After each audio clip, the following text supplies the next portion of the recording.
Welcome back to Navigating Abundant Retirement, where we talk about more than just money. We talk about meaning, purpose, and living abundantly every day of retirement. I am your host, Carol Dewey, and today's episode feels especially fitting as we approach Thanksgiving.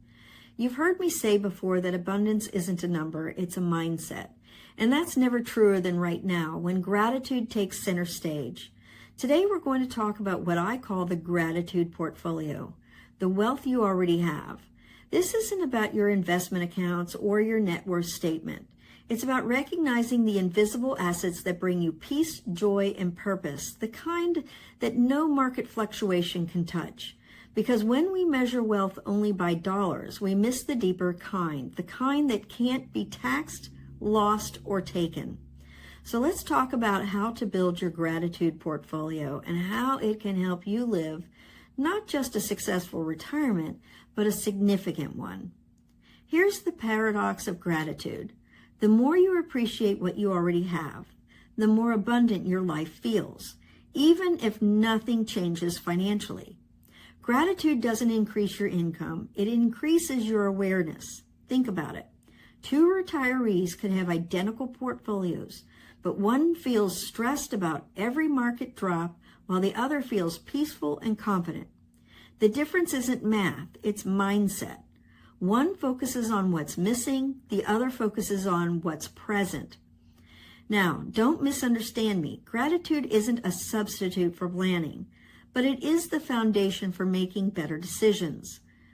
When you operate from gratitude instead of fear, you tend to invest more wisely, spend more purposefully, and give more generously.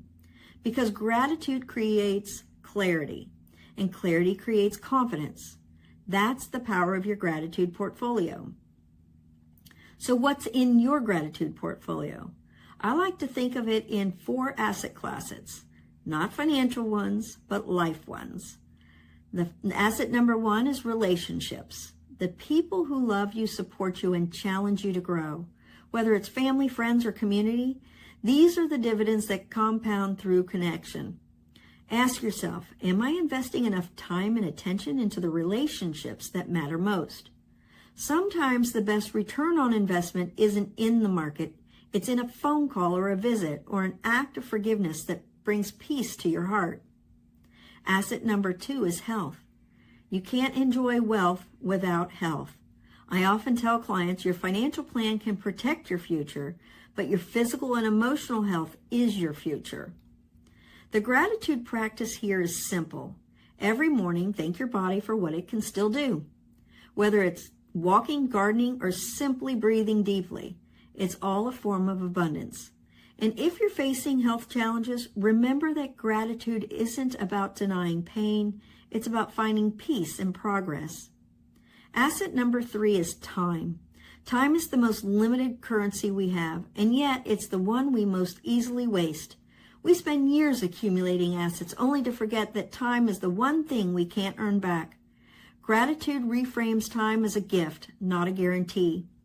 What are you doing with the time you've been given? Are you spending it intentionally on experiences that fulfill you, or filling it with busyness that doesn't? One of the greatest privileges of retirement is choice. Gratitude reminds you to use that freedom wisely. Asset number 4 is purpose. Purpose is the yield that comes from living aligned with your values. You might not be running a business anymore, but your influence, your wisdom, still matters deeply. Whether it's mentoring, volunteering, or sharing your story with the next generation, gratitude turns purpose into legacy. Because when you focus on what you can still contribute, not what you've already completed, life remains rich and fulfilling. One of my favorite conversations each year happens when clients share what they're most thankful for. You know what's interesting? Almost no one mentions their portfolio balance. They talk about time with grandchildren. They talk about traveling with less stress. They talk about finally feeling freedom from worry. It's proof that success isn't measured by accumulation. It's measured by alignment. Financial planning gives you the tools to rebuild stability and security, but gratitude gives you the perspective to find significance. When you look at your wealth through the lens of gratitude, you stop seeing scarcity and start seeing stewardship. Stewardship says, I've been entrusted with resources. How can I use them to bless others? That's where financial freedom becomes spiritual freedom. Now, I want to give you something practical, a short exercise I call the gratitude audit. Grab a piece of paper or your journal and divide it into 2 columns. At the top of the first column, write my financial assets. At the top of the second, write my gratitude assets. Now list everything that comes to mind under each. You might start with things like retirement savings, Social Security, or real estate. Then in your gratitude column, add things like time with family, faith, good health, peace of mind, community. Here's the part that surprises most people. When you finish, the gratitude column always feels more meaningful, and in many cases, more valuable. That's your true portfolio. That's the wealth that creates fulfillment. When you start each day aware of those assets, you make better financial choices automatically because you're not reacting to fear or comparison. You're acting from appreciation and abundance. So how do we turn gratitude from emotion into action? Here are 3 ways. Express it. Send a handwritten note to someone who's made a difference in your life. Whether it's a teacher, mentor, or friend, tell them how their presence enriched your journey. Then share it. Consider giving, not just money, but time or encouragement. The act of giving reinforces that you have enough, and it keeps you connected to purpose. And the last is plan with it. Revisit your financial plan and ask, does this reflect my gratitude? Are your charitable goals included? Are your legacy wishes clear? Gratitude planning isn't about less. It's about more meaningful direction.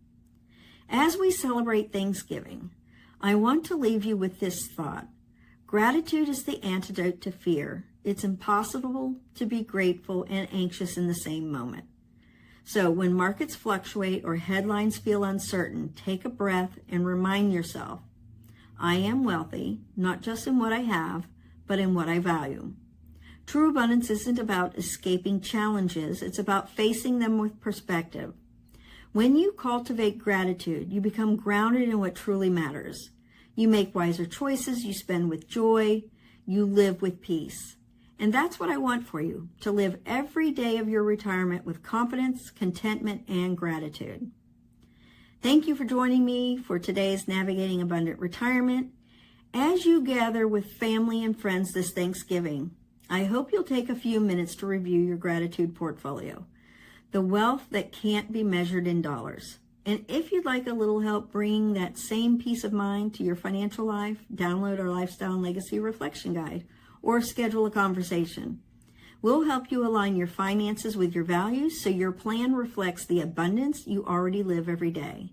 I'm Carol Dewey, wishing you and your loved ones a joyful and gratitude-filled Thanksgiving.